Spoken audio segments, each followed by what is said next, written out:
Hey guys, I hope तुम्हारा सब बढ़िया चल रहा है। मैंने एक नया वीडियो डाल दिया था जिसके अंदर आपको मैंने फिज़बज़ का सॉल्यूशन दे दिया था और उसी के डिस्क्रिप्शन में आपको फिज़बज़ के गिटहब की रेपोजिटरी की लिंक भी मिल जाएगी। If you want to access that, और मैं इस वीडियो के डिस्क्रिप्शन में भी डाल देता हूँ ताकि आपके लिए आसान हो। नाउ हम लेक्चर 5 में आ गए। इस लेक्चर में हम क्या करना चाहते हैं? We are doing methods. Basically ये lecture is all about methods in Java. तो मेथड्स को थोड़ा और डिटेल में देखते हैं, लाइक मैंने अभी आपको बताया, बट हम थोड़ा और फोकस कर लेते हैं इस बारी। फिर आप जब एक नया ऑब्जेक्ट बनाते हो, यानी प्री डिफाइंड कुछ भी क्लासेस होते हैं, उनकी मेथड्स कुछ एग्जिस्ट करते हैं और एक मेथड ओवरलोडिंग का कॉन्सेप्ट सीखेंगे। हम आ जाते हैं हमारे इंटेलिजे पे। मैंने फिज़बज़ का ही प्रोग्राम खोल के रखा है बिकॉज इमीडिएटली बाद में शूट कर रहा हूँ। तो anyways doesn't matter to us. मैं फिज़बज़ में लिख लेता हूँ हु कैर्स एक्चुअली। तो यहाँ पे हम क्या करते हैं, मेथड बनानी है। Let's create a method and method हम क्लास के बाहर बना सकते हैं actually. In fact you know what, let's create a whole new class. मैं न्यू क्लास बनाता हूँ, पर्सन वेटर बनाते हैं हम। अगर हम रेस्टोरेंट का कॉन्सेप्ट लगा रहे, वेटर, तो इसमें एक नया मेथड बनेगा। अब मैंने आपको मॉडिफायर्स बताया, पब्लिक, प्राइवेट, प्रोटेक्टेड। तो मैं यहाँ पे मेथड्स को मैं पब्लिक रखूँगा बिकॉज मैं चाहता हूँ बाहर से ये वाली मेथड का इस्तेमाल किया जा सके। तो पब्लिक, और फिर मेथड नेम में आपका क्या आएगा, एक तो आपका ये पब्लिक को सब कुछ आएगा, फिर रिटर्न टाइप आएगा। तो हम मेथड किस चीज़ का बनाना चाहिए, रिसीव ऑर्डर। तो मैं बूलियन करता हूँ कि अगर ट्रू है तो ऑर्डर रिसीव हो गया, फॉल्स है तो रिसीव नहीं है। पब्लिक बूलियन, फिर मेथड का नाम receive order. And you know what, ये बहुत ही ज़्यादा गंदा लॉजिक है। मैं इसकी जगह क्या करता हूँ, इसको एक नई क्लास बनाता हूँ यहाँ पे जिसका नाम रखता हूँ स्टूडेंट एड वेटर। बता दो इसको स्टूडेंट ही देखते हैं हम। और यहाँ पर एक नई मेथड बनाते हैं, पब्लिक वापस इंट गेट ग्रेड्स। एंड हाँ, तो मेथड के अंदर वही होता है, आपका एक पब्लिक प्राइवेट वाला मॉडिफायर बताओगे, पब्लिक प्राइवेट पर रख के तुम्हें जो चाहिए, फिर तुम्हें एक रिटर्न टाइप जो चाहिए वो तुम लिखोगे, और उसके बाद तुम्हारा ये जो मेथड का नाम होता है वो, और पैरेंथेसिस में तुमको कितनी पैरामीटर्स डालने हैं वो। तो गेट ग्रेड्स में मेरे को एक स्टूडेंट आईडी की ज़रूरत होगी, तो इंट स्टूडेंट आईडी। तो मैं मेरे डेटाबेस में with the help of student ID checkout करूँगा। साथ में मुझे एक और कोर्स आईडी चाहिए होगी। Now course ID could also be string. तो फॉर एग्जांपल मैं यहाँ पे स्ट्रिंग में रखता हूँ कोर्स आईडी, एंड यहाँ पे ना मैं just for the instance return कर देता हूँ 99 मार्क्स, इसमें नहीं, हाँ 99। नाउ रिटर्न, एक मेथड की सबसे इम्पॉर्टेंट चीज़ रिटर्न। हम कोई भी चीज़ को रिटर्न आउट कर रहे हैं, तो यहाँ पे मैंने इंट लिखा है, तो the thing I am returning should be integer type. Suppose मैं यहाँ पे स्ट्रिंग कर दूँ तो मेरे को एरर दे देगा रिटर्न स्टेटमेंट के लिए। तो यहाँ पे मेरे को करना पड़ेगा इससे यहाँ, अब एरर नहीं दे रहा। बेसिकली तुम पब्लिक के बाद जो भी लिख रहे हो, स्ट्रिंग, इंट, डबल, कुछ भी लिख रहे हो, तुम्हारा रिटर्न उस टाइप का होना चाहिए क्योंकि तुम रिटर्न टाइप बता रहे हो। एंड इफ़ यू फील कि कुछ रिटर्न करने की ज़रूरत ही नहीं है, देन तुम इसको आराम से कर दो void। Simple, that's how it works. void means कुछ रिटर्न नहीं हो रहा। बाकी तुम अगर कोई डेटा टाइप करते हो तो तुम्हें उस टाइप की चीज़ को रिटर्न कराना पड़ेगा। That's just how our methods work. Now एक बहुत ही इंपॉर्टेंट कॉन्सेप्ट है मेथड ओवरलोडिंग का, तो मैं आपको बता दूँ मेथड ओवरलोडिंग क्या है। अब जैसे कि आई टोल्ड यू, सपोज आप एक एक रियल लाइफ में यूजुअली ऐसा सिचुएशन आएगा नहीं, बट अगर तुम एक बना रहे हो एप्लीकेशन जिसमें आपको ग्रेड्स गेट करने हैं। नाउ किसी स्कूल्स के अंदर क्या हो सकता है कि कोर्स आईडी, जैसे कि मेरी कॉलेज के अंदर course ID is DBA32499, that's for data basis के कोर्स। तो पहले DB है, DB एक स्ट्रिंग डेटा टाइप के अंदर आ जाता है। बट कुछ कुछ स्कूल्स एंड कॉलेज के अंदर जो कोर्स आईडीज़ है वो सिर्फ और सिर्फ इंटीजर्स की बनी हुई होगी। तो दो अलग सिचुएशन है, we can't write just one method दोनों सिचुएशंस के लिए ना, बिकॉज वो हो नहीं पाएगा। But what we can do is we can do public void, मतलब वाइड में अभी रख रहा हूँ, कुछ सेंस नहीं बनता इसका उसके लिए। मैं बस आपको method overloading get grades int student ID, और अगर मैं यहाँ पे स्ट्रिंग कोर्स आईडी रखता हूँ, स्ट्रिंग कोर्स आईडी, तो ये देखो दोनों पे एरर बता दिया। क्यों? क्योंकि दोनों चीज़ों का सेम नाम है, same parameters, it cannot exist, but I can easily do this int. अब मेरे को एरर नहीं दे रहा। सो मेथड ओवरलोडिंग का मतलब ये है कि आप एक सेम नाम से दो अलग मेथड्स या फिर जितनी मेथड्स आपको चाहिए वो बना सकते हो। नाम सेम हो तो चलेगा, कुछ फ़र्क नहीं पड़ता। द ओनली थिंग इज़ कि आपका ये जो पैरामीटर सेट है वो अलग होना चाहिए। फॉर एग्जांपल इसको मैं अभी स्ट्रिंग कर रहा हूँ, मेरे को एरर देता है। Now let's take for this instance, आप वॉइड की जगह इंट कर देते हो तो भी वो आपको एरर देगा। लेट्स राइट इट रिटर्न 1, वो स्टिल आपको एरर देने ही वाला है, because when you call a method. हाँ, यहाँ पे बहुत इंपॉर्टेंट चीज़, आप मेथड को कॉल कैसे करते हो। यहाँ तो काम नहीं होगा, एंड ये अभी हमें एरर दे रहा है, तो I will make this int control S main. यहाँ पे मैं एक स्टूडेंट ऑब्जेक्ट बना देता हूँ, student STU equals to new student. Perfect. जब मैं नया स्टूडेंट बनाया तो मैं STU में डॉट गेट ग्रेड्स करता हूँ। तो इररिस्पेक्टिव ऑफ द फैक्ट उसके रिटर्न वैल्यू वॉइड हो या इंट हो, मेरे लिए उसका नाम गेट ग्रेड्स ही होने वाला है। तो अभी इंटेलिजेंट आइडिया वो मेरे को बता देता है कि उसका वॉइड या इंट है, बट पता नहीं चलता। नहीं तो एक डेवलपमेंट एनवायरनमेंट है, this is not actual code. तो अब मुझे नहीं पता उसका रिटर्न टाइप क्या है, what I only know is parameters types क्या है। तो विच इज़ वाई आपके रिटर्न टाइप भले ही अलग हो, फर्क नहीं पड़ता, but you can have two methods with same names, लेकिन पैरामीटर लिस्ट डिफरेंट होनी चाहिए। That's the only logic. Method call कैसे करते हैं मैंने आपको बता दिया। आप मेथड का नाम लिखो, पैरेंथेसिस के अंदर जो भी आर्ग्यूमेंट्स पास करने हैं वो करो। अगर नहीं करोगे तो एरर आएगा, क्वाइट ऑब्वियस है। लाइक मेरे को अभी एरर दिखाई रहा है क्योंकि मैंने कोई भी इंटीजर वो सब नहीं डाला है। अभी मैं 10 डाल देता हूँ तो इसने मेरे को ऑटोमेटिकली दोनों इंटीजर्स है ना, तो ये जो मेरी इंटीजर वाली मेथड थी इसको कॉल करेगा, ये मेरे को 1 रिटर्न करके देगा। That's just how method calling works. And फिर इसका जो भी रिटर्न आएगा वो कहीं पे मैं स्टोर कर सकता हूँ। For example int store equals to ये।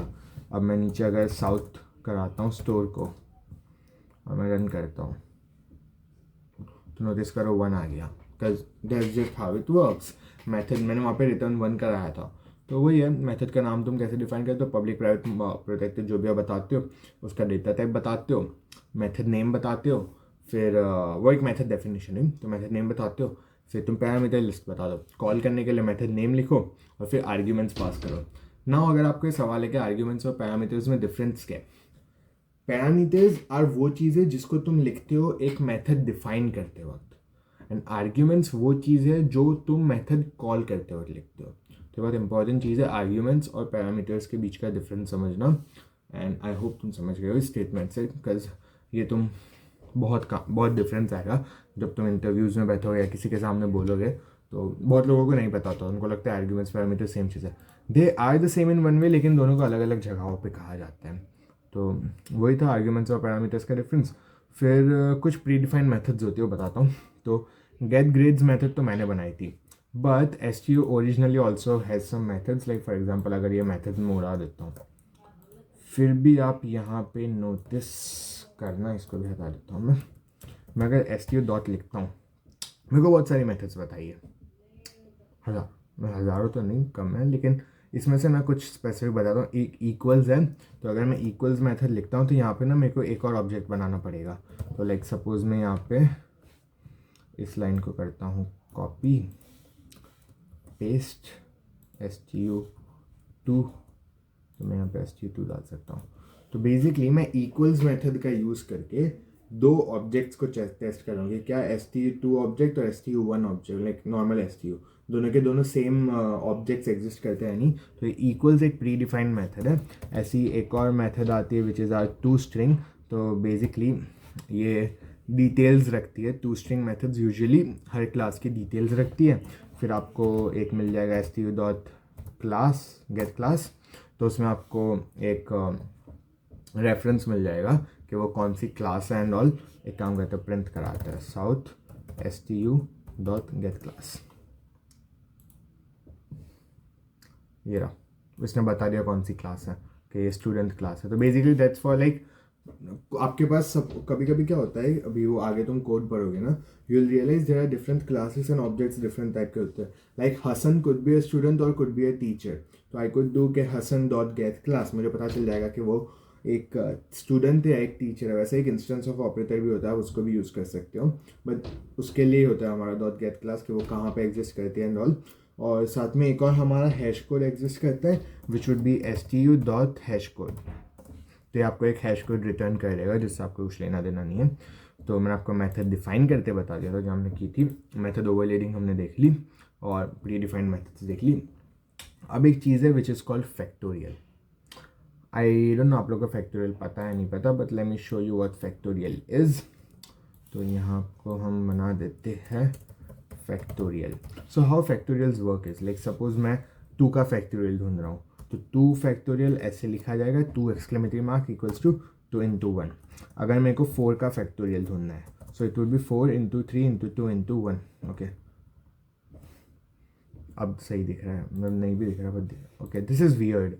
मतलब यहाँ पे दिख नहीं रहा, ये मेरा नोट टेकिंग का हुआ है. But basically 4 multiply by 3 multiply by 2 multiply 1. अगर 6 है तो 6 into 5 into 4 into 3 into 2 into 1. That's how factorials work. तो इसमें एक और लॉजिक आता है ना, हाउ डज फैक्टोरियल्स वर्क. 6 को मैं 5 के फैक्टोरियल से मल्टीप्लाई कर रहा हूँ 6 फैक्टोरियल ढूंढने के लिए.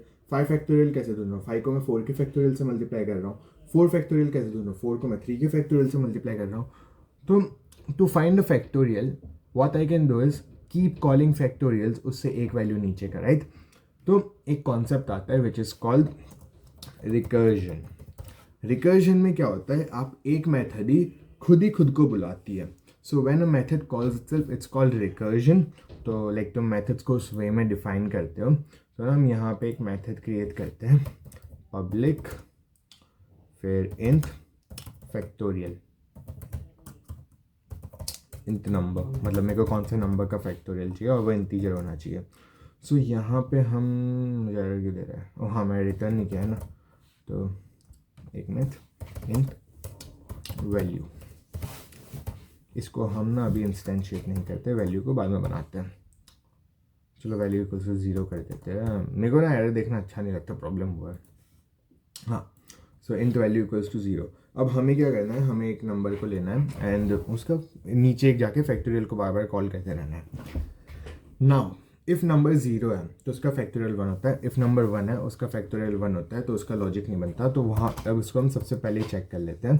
इफ़ नंबर इक्वल्स टू 0 और number equals to 1 then return 1.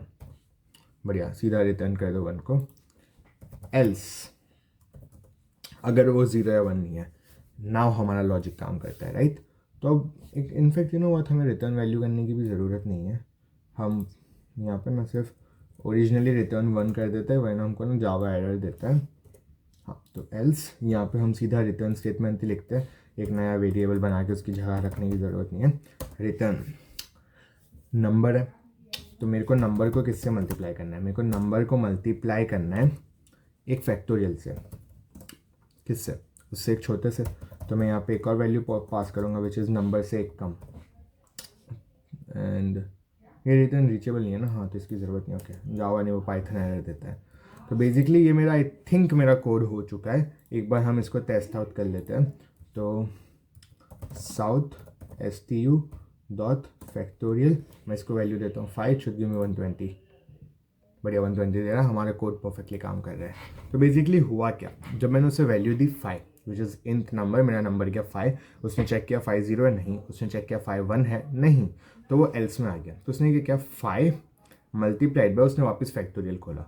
तो अब फैक्टोरियल का 5 multiplied by what is 5 minus 1 4, तो 4 में गया. तो फिर बाद में वो 3 में गया, तो 3 तो 5 मल्टीप्लाइड बाय 4 ऑटोमेटिकली हो चुका है. फिर बाद में वो 3 में गया. यू बेसिकली वो जाता जा रहा है हर इंस्टेंस के अंदर. तो फैक्टोरियल -1 जो है वो वापस मुझे यही रिटर्न करेगा कि 4 मल्टीप्लाइड बाय 3 का फैक्टोरियल. वो मुझे रिटर्न करेगा 3 मल्टीप्लाइड बाय 2 का फैक्टोरियल. वो मुझे रिटर्न करेगा 2 मल्टीप्लाइड बाय 1. अब 1 का फैक्टोरियल क्या है, नंबर 1 इक्वल्स टू 1, तो वो ऑलरेडी आ गया 1. फिर वो 1 इंटू 2 इंटू 3 इंटू 4 इंटू 5 करके मुझे 120 दे देगा. अब यहाँ पर मैं कोई बड़ी वैल्यू भी डाल सकता हूँ, लाइक सपोज आई हैड 50. ये तो ओके, दैट्स डम. कुछ तो हुआ कोड में, द कोड ब्रोक समवेयर. 5 काम कर रहा है, 5 काम कर रहा है. लेट्स चेक 10 काम कर रहा है. Oh okay, what could happen is 50. हाँ, ये नंबर बहुत बड़ा है ना, इसके लिए मेरे को ना उसको लॉन्ग करना पड़ेगा. Let's try making it long. Long 15 तो हमारा रन हो रहा है. मे बी स्टिल 50 शायद बहुत ज़्यादा बड़ा पड़े. I told you 50 is too big, इसीलिए ज़ीरो आ रहा था, हमने फिगर आउट कर लिया. But that's how recursion works. Recursion is basically method के अंदर से खुद को ही बुलाना, फिर वो उसको बुलाता रहेगा, वो उसको बुलाता रहेगा, and that's just how recursion works. And हो गया हमारा लेक्चर 5 भी बहुत सही हो गया. हम लेक्चर 6 पे मूव करेंगे, जो कि थोड़ा सा एडवांस कॉन्सेप्ट है लेकिन स्टिल बिगिनर के लिए ही है. हम एक्सेप्शंस को हैंडल करेंगे, हम इनहेरिटेंस और पॉलीमॉर्फिज्म देखेंगे, लाइक इंटरफेस एब्स्ट्रैक्ट काम की चीज़ है, एंड विल गेट इट. सो यही है इस लेक्चर के लिए. मिलता हूँ आपको नेक्स्ट लेक्चर में, तब तक के लिए बाय.